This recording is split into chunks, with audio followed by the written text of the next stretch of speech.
She's my boss. Hello. She's a friend. She's Yedi. Gateni. She's Barbara. Tateni.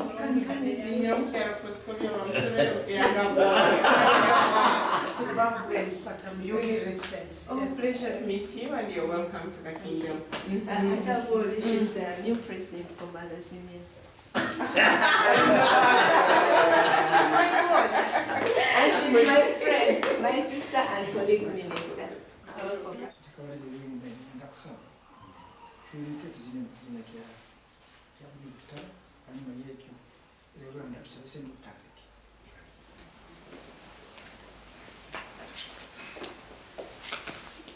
Bunyoro Kingdom, tukugonza inaitwe itwabana beyanga abakutambwe kitinisa lero tulakoraki tugize mukama nitwijuke kitinisa kihanganya Bunyoro. Bunyoro kitara tukugonza inaitwe itwabana beyanga abakutambwe kitinisa. Kama ito mtu ya masuga tuweza kusima Umuhikira wa mtarufu kanda kubera umuhikira wa mtarufu baitu umuhikira wa nyungu kana agenda akagamba ndoho uwe mugenzi wangu w'umwaroho tubege mu ofisi tuliga mwebinga nkirize yebembera abantu mugenzi wange minister wewe bomezi atukolire kisa ya trabaho nanyona aranikika okumusendekereza owaitu PPS tukugurukire aukwabaire abatugurukire ndozere obebya bwomezi nangamba ntaroba mukagwizi wewe abagenya bakujyana balinka nikisana nti engabwa z'abantu abo bamahanga gali bakoga bo bakatunga omulingo okukwikira kabumba obuno mutamanyi mwebinga byona mbigambiri tuhure omutima gwaitu wabulukire abantu bano banywani b'omukulu ono najja kukugambira kulunga babigire n'okubunga kubabungire banyowe amatuize nyamatukira kinyamanya nti babungire we aranikika okugambiraho kama tikire kikyonka n'okugambiraho abantu abandi ababunyoro abakora bigendera byabo ajja kusanga kagamba mwebinga timbali baitu bano bagenyi okuba ne barora bwana bakuyimusiza abantu abakwiragura niko bangambire banikisa nange banengozi naitu ebisigaireho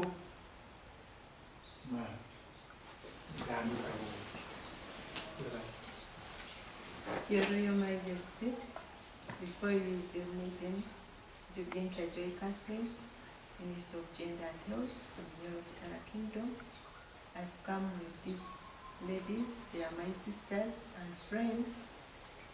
We have Barbara Mugomo. She's born in Zimbabwe, but she lives in the UK. And Yedida Kaheru. She's born in Kenya, but she's married here in Bunyoro.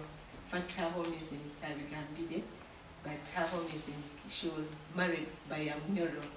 And in their meeting, you can sit, you can now sit. And we have another sister, she's the president of Mothers Union and Christian Women. She's Mrs. Bakuma Beatrice. And this side we have Canon Barongo from Lindi at Diconary, and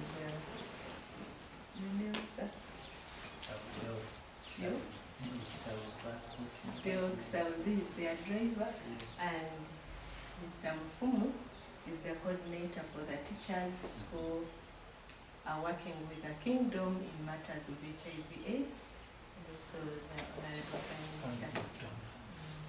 Now these ladies are my friends and sisters. They've come to see and visit the women of Bunyoro. She arrived on Saturday from UK, and they visited some women in Uganda yesterday. They were socializing with them, assisting them and training them in various skills. So when they did request that they wanted to come to Bunyoro, I said they were welcome on your behalf through Ambassador Omondi, whom you've met. In fact, he's the one who called and said, the king is looking for you, where are you? Then I called them, they said they were in Ramata. So I've been waiting for them since morning, and they decided, I requested them to come and visit you before they come round the kingdom. That's why we are here. We are sorry for the short notice, because they also gave me one day to prepare for them. And from here we shall be visiting the women of Itara, Church of Uganda, then we shall be going to Lindi at Dicolary. They will be training our women in skills. That's why I brought them. So one of my sisters, could you please greet the king and tell him why you have come? Yeah, you can talk while seated. He has given you permission. Thank you very much. Thank you very much. Your Royal Highness, I was in the UK and I met Barbara, and she told me what she has been doing in very many countries in Africa, like Nigeria, her country Zimbabwe, and as I thought what she was doing was very good. So as the saying goes, charity begins at home. I thought that I would want to bring her to our kingdom so that she can support our projects. Then she said that she would want to come and do a needs assessment, find out what we require. So that is the reason she came. And so we thought we would meet the mothers, and then we are honored to meet you. Thank you.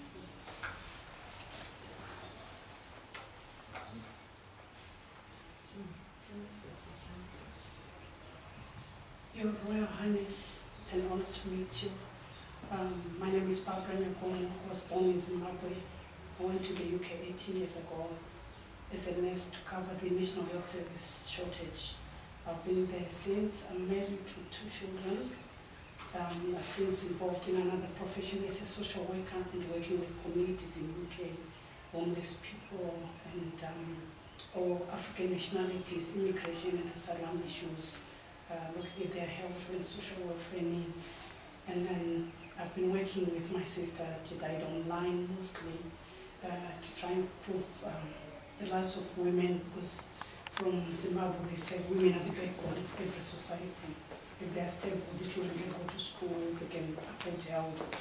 So I trained to do soap making and jewelry making, because I believe that in sustainable development instead of handouts.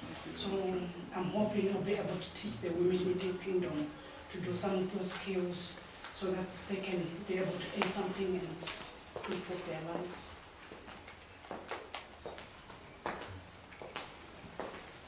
We shall leave I have an organization called Taekwondo, so we leave it here for you to learn about what we do. My name is Yoga Musamba. I'm the private secretary of the king. Actually, I should have been here to welcome you, but I was just taken by surprise. As she has explained, the notice was rather short. But I owe you an apology for not being here to welcome you. Bunyoro is interesting. This is the only place where women have ruled. At one time, Bunyoro had women rulers. You have famous women like Kogeri, really. They were Yoruba. And our history is very, very interesting. The king here reigns with his sister. When they put a king on the throne, they also put a sister on her seat. That's why when you see this house here, there's another house on the outside, and that belongs to the chief princess. So here we have a long tradition of respecting the role of women. Other people come from other cultures and they think they can teach us about women's rights. But these are things which the Bunyoro have known, which they still continue to respect even today. So you find that wives in our homes are very powerful. They take decisions really on the things which matter. We virtually own the homes for us. We are virtually visitors in our own homes, and we find the women are in charge of virtually everything. So you're welcome. The king will welcome you. That's what my role. But I just want to give you a bit of background about the role.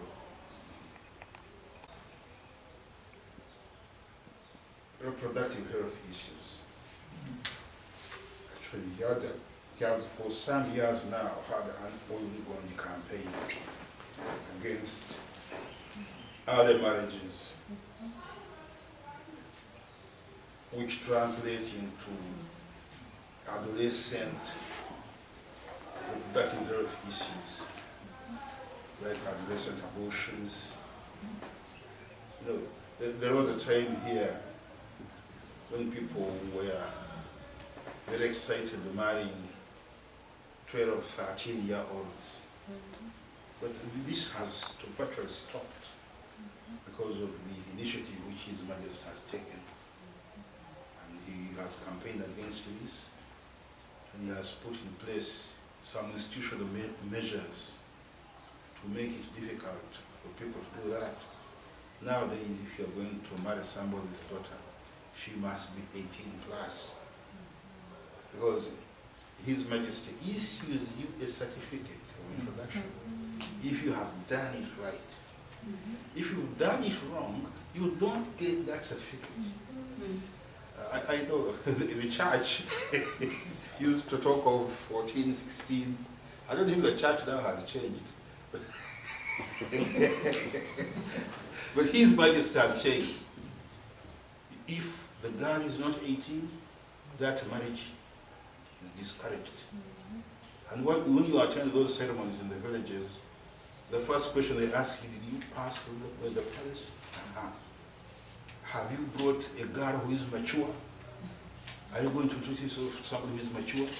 Because we realize the health issues which go with adolescent marriages in terms of abortions.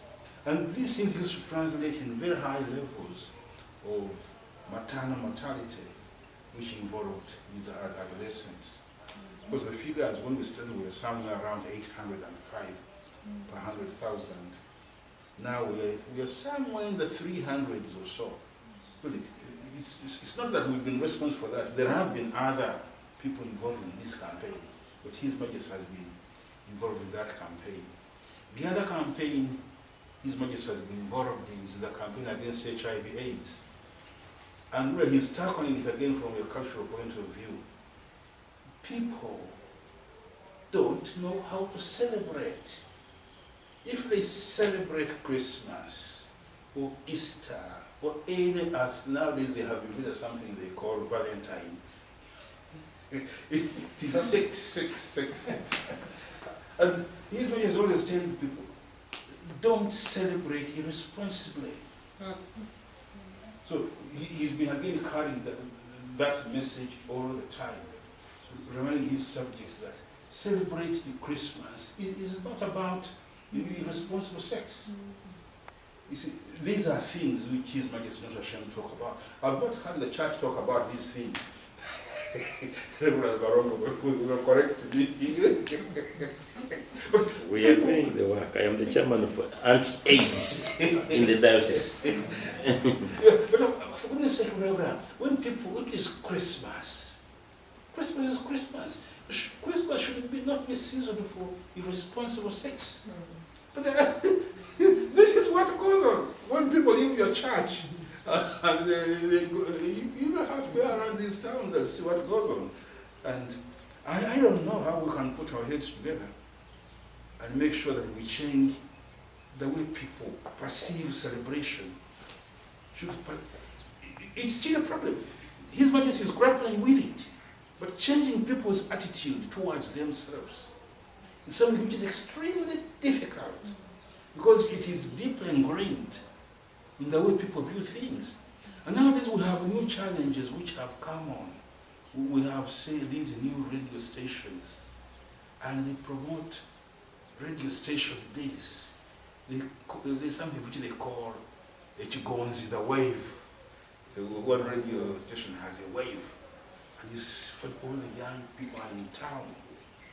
Of course, that translates into responsible sexuality. Then you get omlindi, people thumping around with their feet. People say,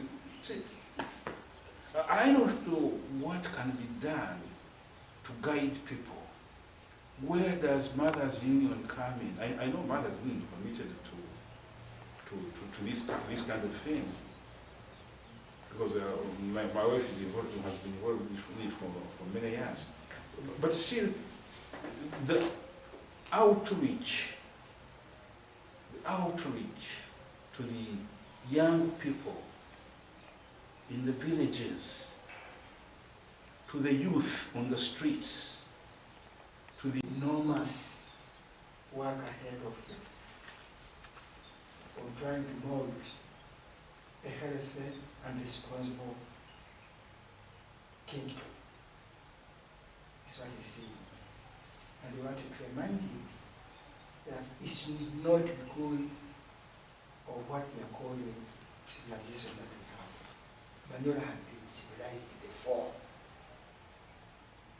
Civilized in a sense that they have known the role of a wife, a woman, they have known the role of men. That's why sometimes some of the Ugandans normally, when they see us, Bunyoro, in the way we behave, they think that we are not rebellious. We are not, but we are brought up. Bunyoro, we are brought up in our own cultural way of living. However, without Karumba, abantu banywanyi bamuntu oyo bazire na obuntu butaito obwakulondeze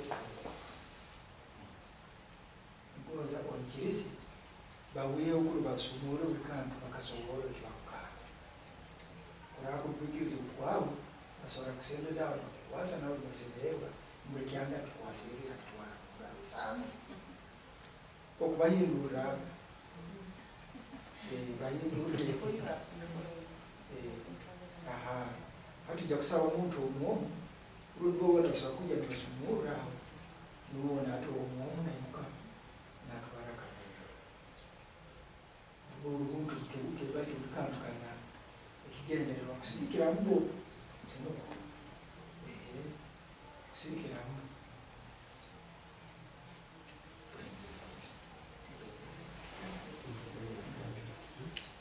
bring your things here one by one. You can bring them. If you can carry them the way you carry them, you bring them down. Yeah.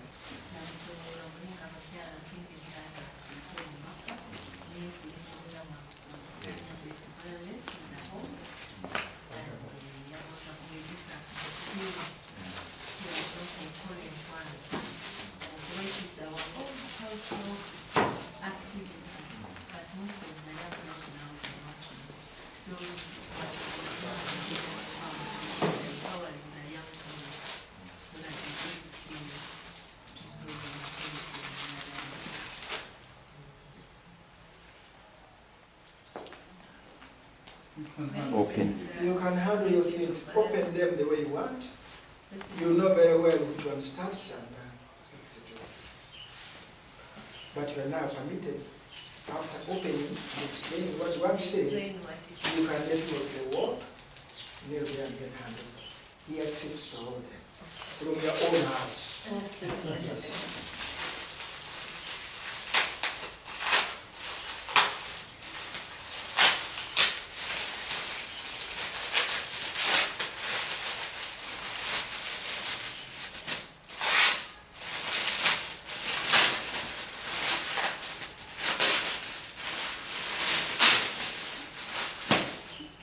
Your Majesty, when I talked to Barbara on the organization Triconet, I told her that the girls in Bunyoro will require help in terms of those who are not managing in education, they are dropping out of school for various reasons.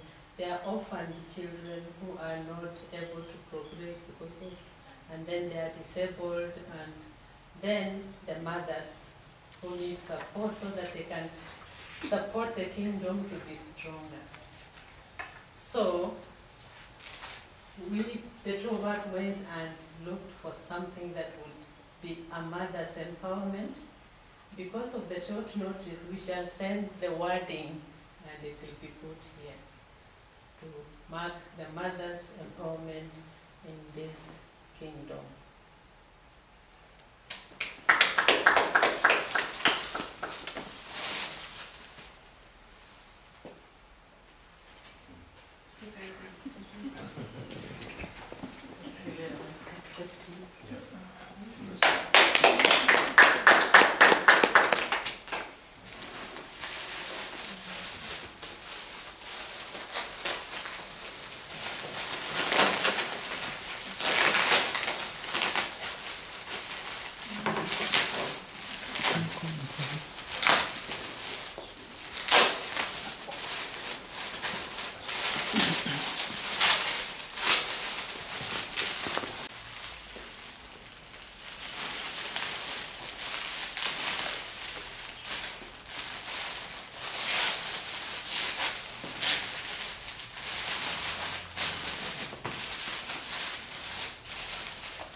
Royal Highness, this is a digital photo frame.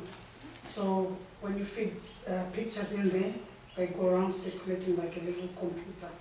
So I thought you could store your memories, your family, and then they could be going around in there. I bought it from UK.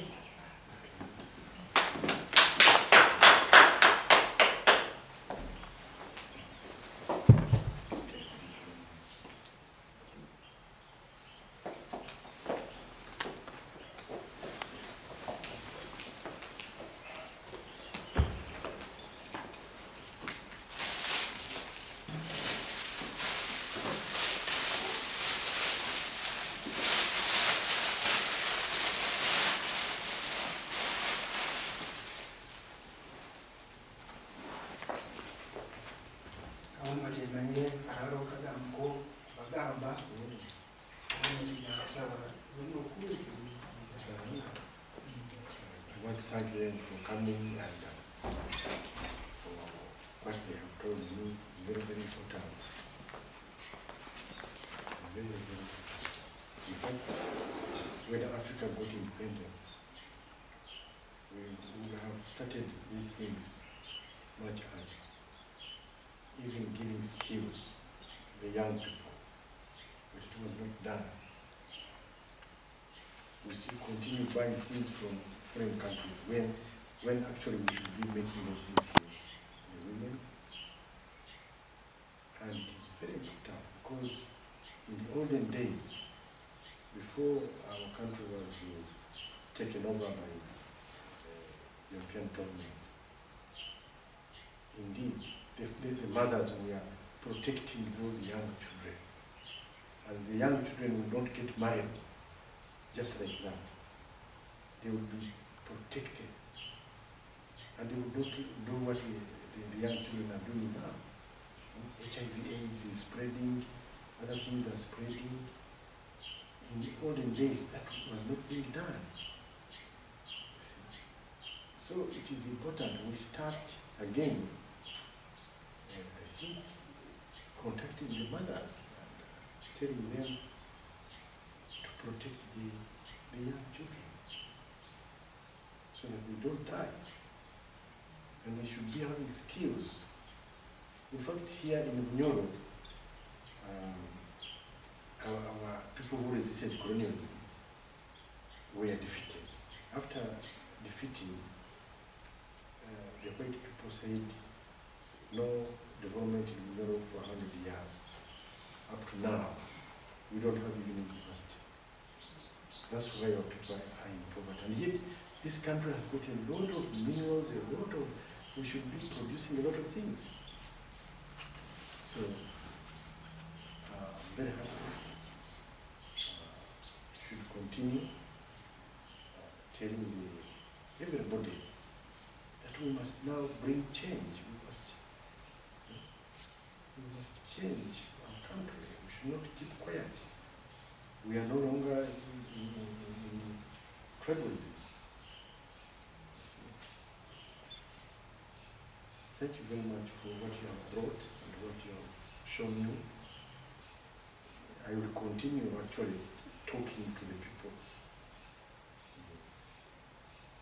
Even if they don't listen to me, but I will tell them. Some of them will change. Yeah, some of them will change. Thank you very much for coming. You want to value. Kan bayan da suke ya gare shi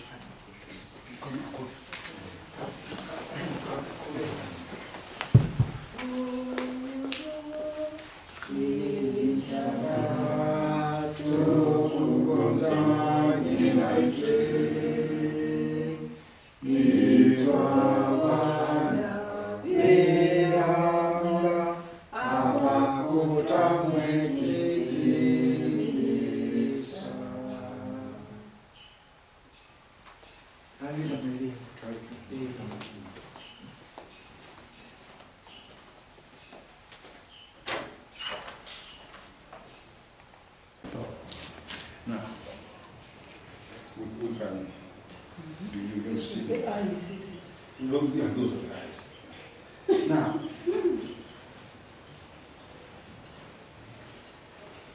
this stool has also quite a history. In the olden days, there were two stools.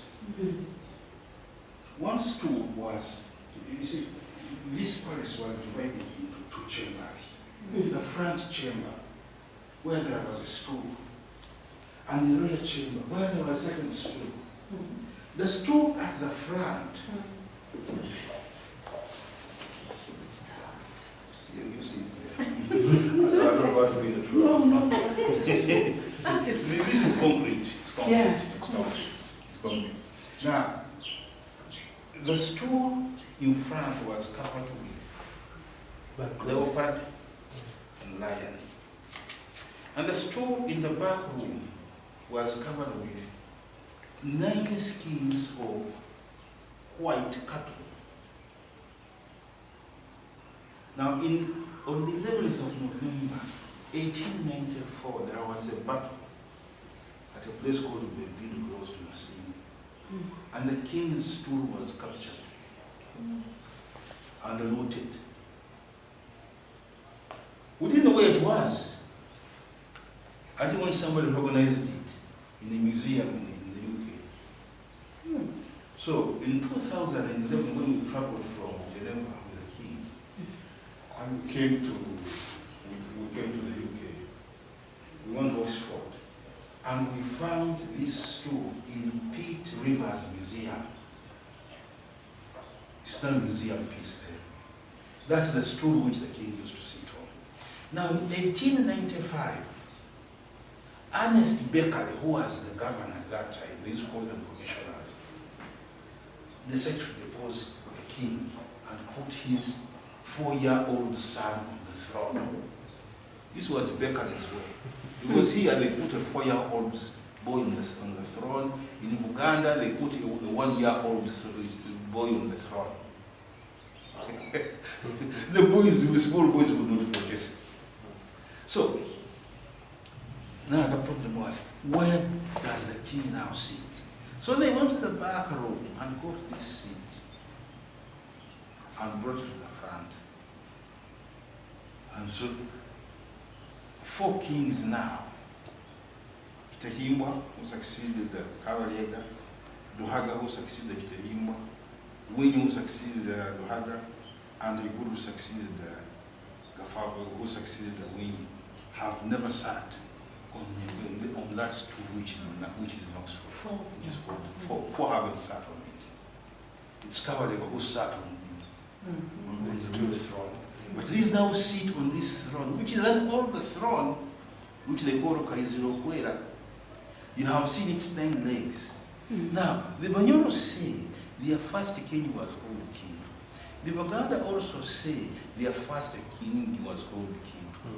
The Baganda say their king sat on a stool of 9 legs, which they called the Semagu.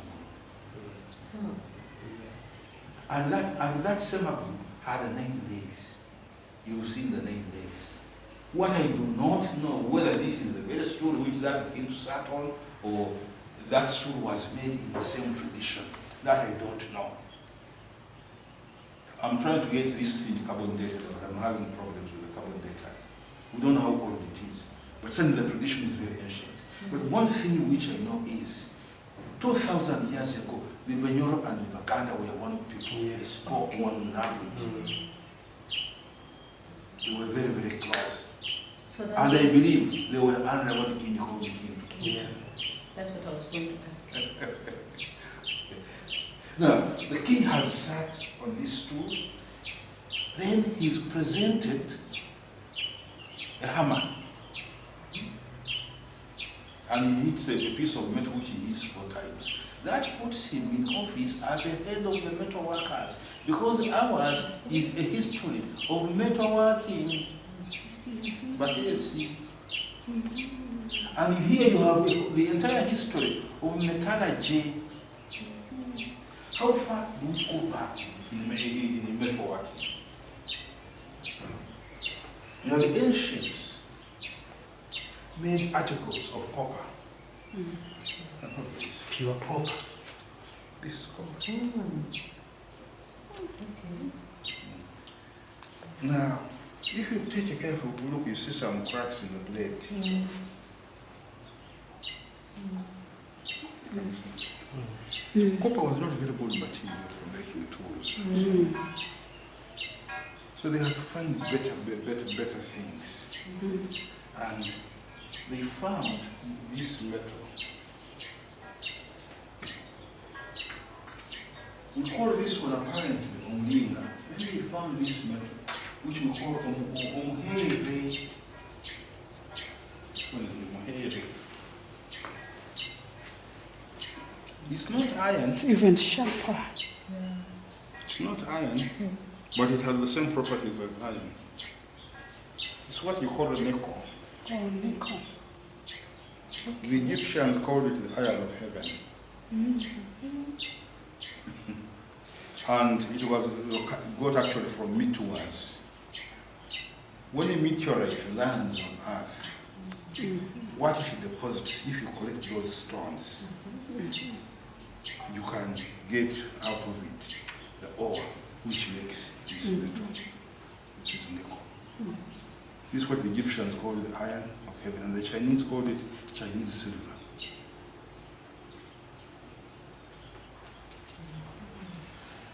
Now,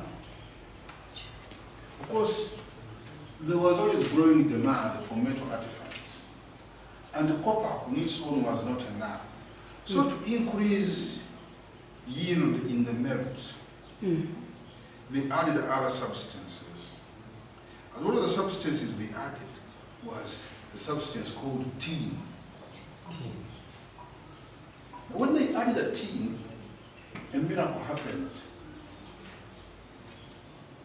They didn't only get more produce, they also produced this. Can you hold This is copper heavy. Copper and tin.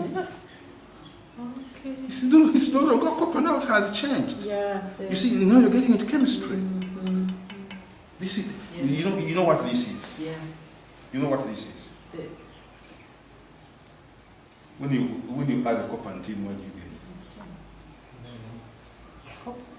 Copper and tin. This is bronze. You need to chemistry. You must have dropped chemistry at school.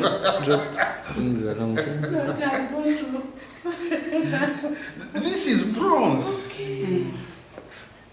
So you see, in these sciences are not for schools. No. Our ancestors knew about these things. Okay. This is bronze. And it's this bronze which the Romans and the Greeks used to defeat the world. They didn't defeat us because we were as well equipped as they were.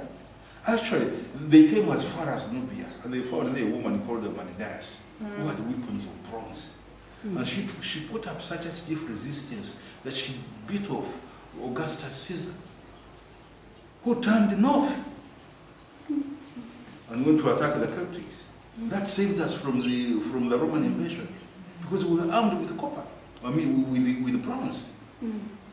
And bronze discovered by accident because people want to increase the produce out of the merit. They added the tin. Now, that was not the end of the story.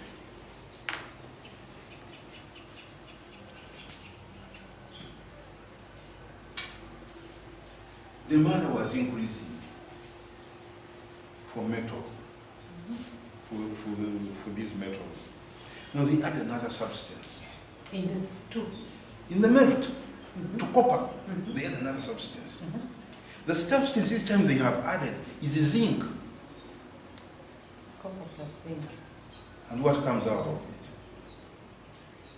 Copper, zinc, and... No, now it is zinc and copper. Only the two. Zinc plus copper.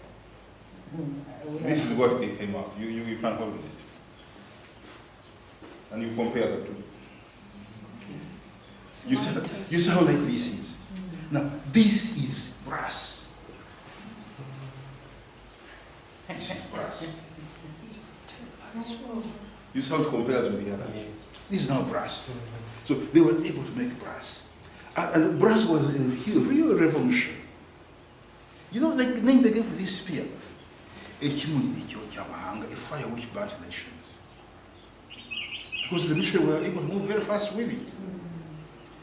But by adding other substances to copper, by accident, they made something new. This is what they made. This is iron. Now, the Bunyoro and Uganda, there is something which they call a kioma. A kioma. This is a kioma. But these other things are not a kioma. Our concepts are very clear. The first one here, this is omulinga, omuhere, ekikomo, omutakuli, and a kioma. But they didn't recognize the value of a kioma immediately. That's why they put it at the bottom. But when they found out how good the kioma was, it shot up. You can see that huge spear. It celebrates the arrival of iron. Now, as to take you back, iron, you said copper plus zinc produced brass. Yes. Now, the iron, now the progression from that to iron. Now, when you added some other substance, it dominated the copper. Oh, okay. They introduced iron into the copper, into the melt, and iron became dominant. Okay. It took over. It suppressed the copper. So you entered the iron era. Now you see, history books will tell you that iron was invented in a place called Anatolia in Mesopotamia. I always quarrel with that geologist. Here I tell them, did these things come from Anatolia? And in such a sequence? No, you're not telling us the truth. Now,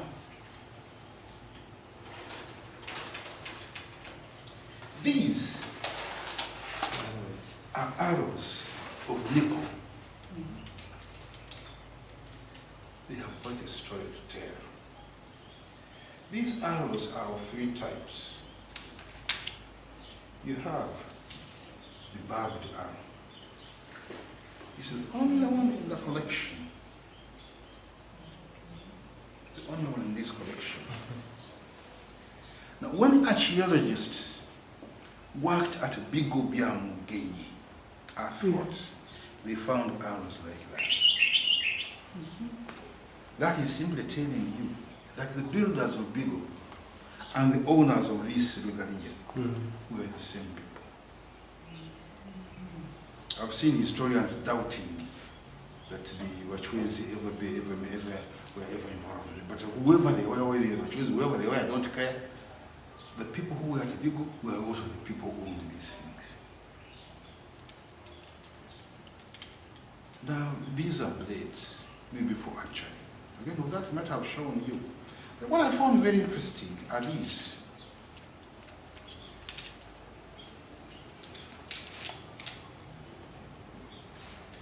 These are spikes.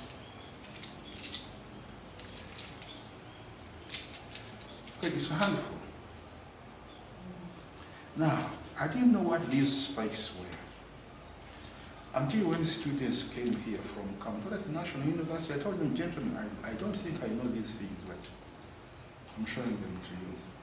And then two boys put their hands up and they said, sir, we know about those arrows. Those are Madi arrows. The Madi tribe. The Madi tribe, they say these are the arrows.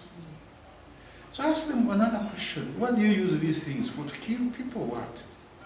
They said, no. Among the Madi, this is money. I said, the money? I was taken a bit aback. Well, we left it at that. Then another Madi gentleman came in here. And he recognized this. He says, yes, those are Madi arrows. When we Madi are getting married, and you go to your in-laws, you must pay them dowry in this form. That was not the end of the story. Then James Oloka, an archaeologist, came here, and he saw these arrows. And he told me he had seen similar arrows on display in a museum in Corinth, and they were labeled money.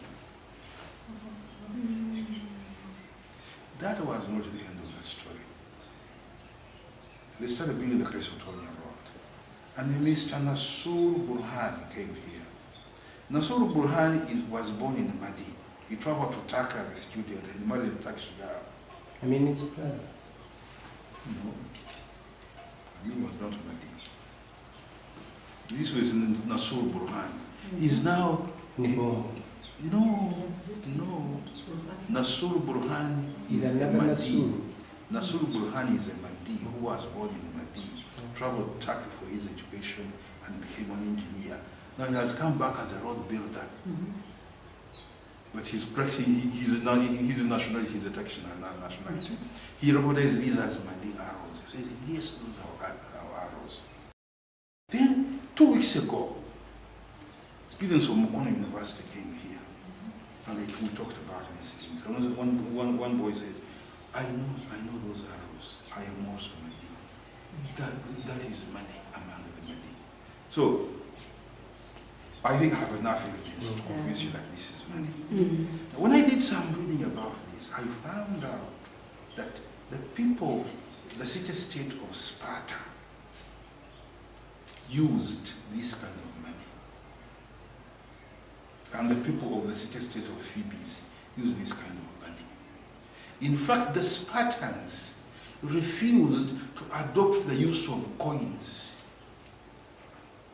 Lycurgus actually said, if we introduce coins, it will make our people lazy, they will start chasing wealth, they will not defend the state.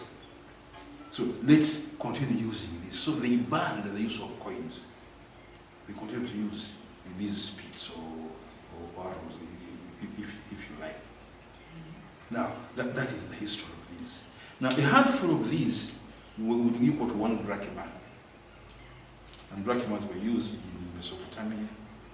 These things were used in Greece. These things were used in Egypt. These things were used in Egypt. These things were also used here. That means there was ancient trade between us and the outside world. Africa was not a closed, dark continent full of monkeys and baboons. No. There were human beings here who were doing external trade. And this was the medium of exchange. People don't want to believe that.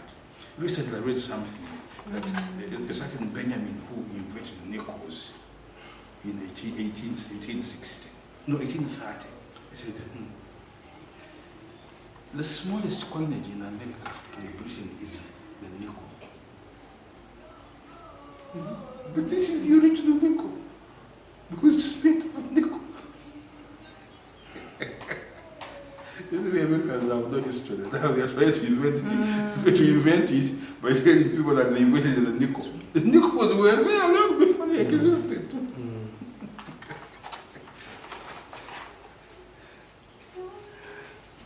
Yeah, we are very interesting. So, when they made crowns for their kings, they decorated them with money. With the nickel. Yeah. So was it difficult to get the nickel? Were there specific people that were making it so that not every household can make it, so it has value like money? Yes, it was difficult. In the first place, it was don't fall everywhere. You need people who know how to say it where they have fallen and to identify that metal. Get the ore, smelt it, and get the nickel out. Remember, this is the time before you have invented iron.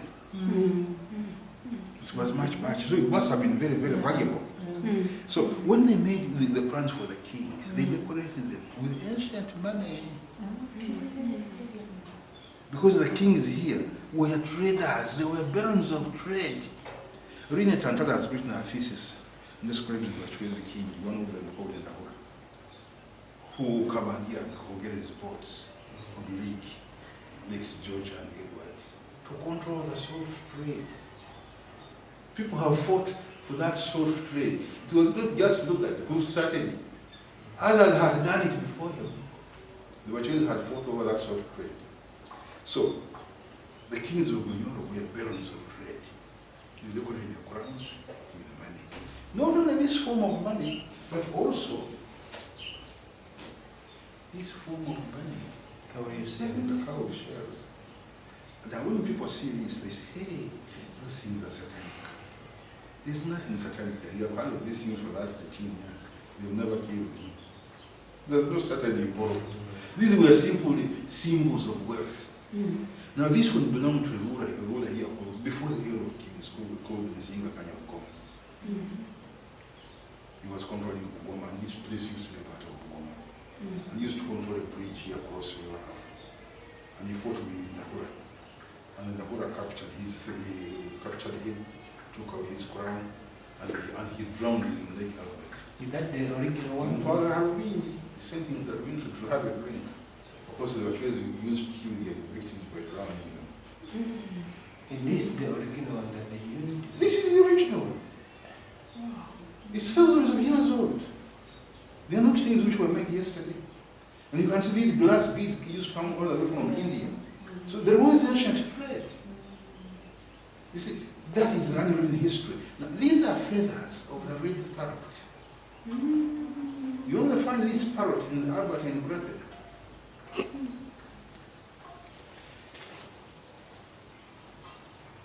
There's another crown here, which is also richly endowed with the feathers of the orange parrot. I don't know how many birds are going to make on this. Now, this crown has a very interesting history. Its history also goes way back to the Wachuis. It used to belong to a ruler who was called Nyakile Leka. The Wachuis chased him around, killed him, then they also took away his crown. We know this as the crown of Toro. In 1830, Prince Kaboyo stole this crown from his father, and he went to Toro, collected it. When he got there, Toro saw this crown, said, "Hey, you have brought our crown back. We make you king of Toro." So they made him king of Toro. A report came to his father, "Your son has rebelled." Hey? You look around, his crown was not there. He said, "Hey, he has rebelled. I leave my son alone. He has a bad chest, don't chase him around. Besides, he suffers from headache." So he let Toro become a kingdom. Trouble came for Toro when Baker and Lugard wanted to monopolize the ivory trade, and the king wanted to secure the ivory and the salt. That's when he started hostilities to re-annex Toro. And then Lugard gave Baker 200, gave Kasagama 200 guards, and he gave him garrison of Nubians to exclude him from the king from that territory, so that Lugard would have free access to the island. That's what happened. So Kasagama becomes king of Toro. But he came with another man called Yakoyamba, who had been staying in Bukavi as Paris. He was a catechist actually. He was a preacher of the Anglican faith. So Yakoyamba comes with Kasagama and the Arabian Toro. And Yakoyamba declared himself king of Mwenge. Mwenge Kaiser. I've seen a memo which Yakoyamba signs. He signed actually it as Yakoyamba king of Mwenge. But he was not fortunate to have 200 guns like Kasagama. So Kasagama suppressed him. And Yakoyamba committed suicide. And himself. Now, the Bunyoro are very interesting. In other cultures, when people build houses, they start with the foundation. Here, when you build a house, you start with the roof.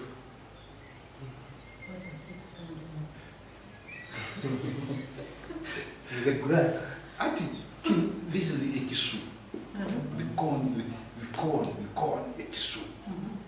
And the word that is, they say, ekisu, hangi, ekifuha. This is the ekisu. The first thing you do when you're building a house is you construct this. Then you put the poles in the ground, and the house can come up. But even an Englishman will say, "I have a roof over my head." He never says, "I have a foundation under my feet." The roof is very important. Now, the corn is a symbol for protection throughout the Nile Valley. The Egyptian pyramids, the Nubian pyramids.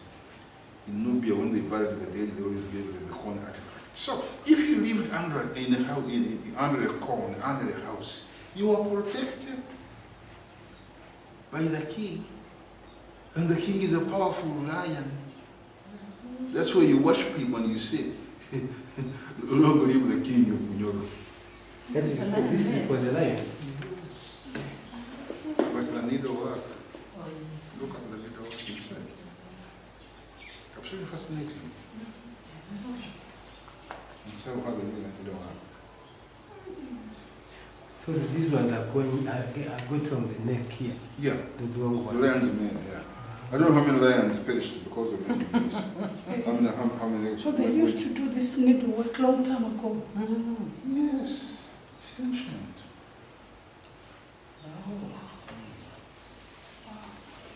So we need to talk of development. It was always there. Now where are we developing to? Now, when I grew up as a child, I learned some interesting geography that we could not have iron and steel here, industry, because we don't have coal. But then I came and I saw this. Sweet. This is a steel, it's steel actually. So we knew how to make steel. We didn't use coal, but after you had smelted the iron ore, then you put a lot of stuff which was smoky on it. And the smoke would dampen the steel. Then we would make this.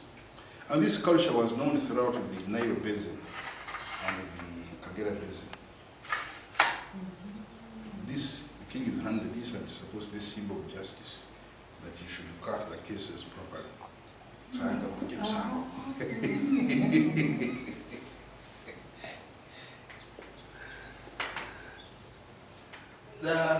The king on that throne is on this throne is handed that spear. And that spear, the symbol is means to protect your kingdom. And kill your enemies if necessary. But for goodness sake, never use that spear on your subjects. If you must punish, go friendly. One of my grandparents, I saw him with that stick, but he was bending like this. Yeah, this is the cane, of course. It's a cane, symbolic. Uruga. Oruga, yes, we also call it Oruga. I show the children like this very much when they come to visit here. He used it to pull words, come. This is what some of us were brought up on. Do you have the same thing in Zimbabwe? No. Yeah, beating up here. Well, nowadays we don't beat our children Yeah. anymore. If you do that, they run to the police station, and the policemen will come for you. And then the children have become unruly. That's totally against African culture. But now, so this is also part of the king's regalia.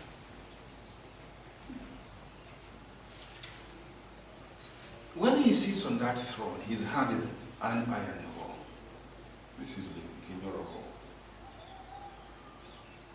The symbolism means encourage your subjects to grow food. People should not starve. And agriculture became very important during the Iron Era.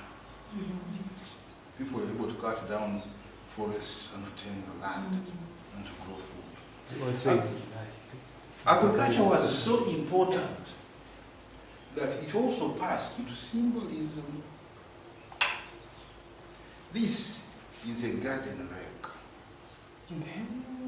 or kanduzu.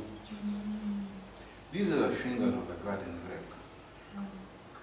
And in this little bag, there is a gourd. And inside that gourd, there is finger millet and the peas.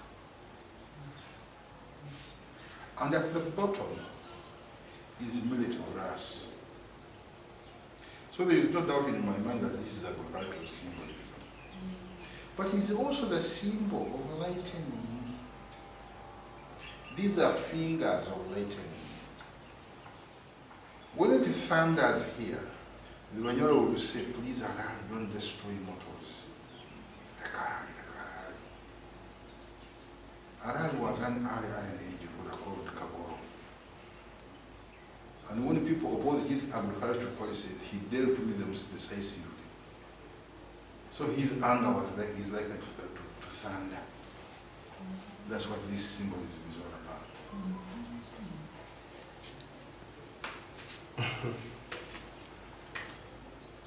When these kings went to establish themselves either in the battlefield and so on, they used this piece of insignia.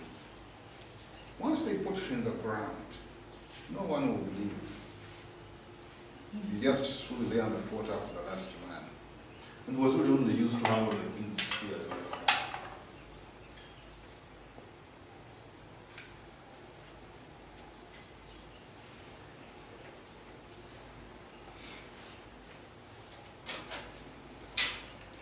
These spears, one is called Goti Goti, the other is called the Bongo. These are basically Luo spears, if you like. Either Luo or Lulu. Because there's something of a Lulu history here.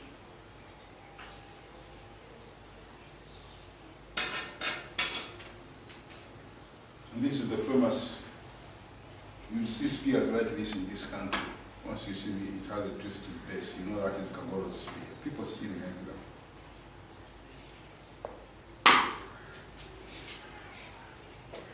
Sometimes they say Chiwanuka, in Uganda.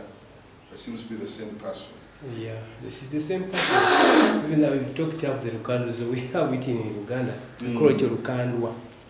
So it's the same accent. But the point is, Your Majesty, this was unfortunate, but it was also fortunate, because this may not convince him to allow these things to come out in the open for the benefit of tourists, benefit of school children. Hundreds of children have been here, hundreds of tourists, hundreds of scholars to come and learn this history. But talking about a shared culture, this drum, when you look at its workmanship, is very superior to these drums. When you see the way the pegs are fixed, this one They gives use the wooden pegs. yes,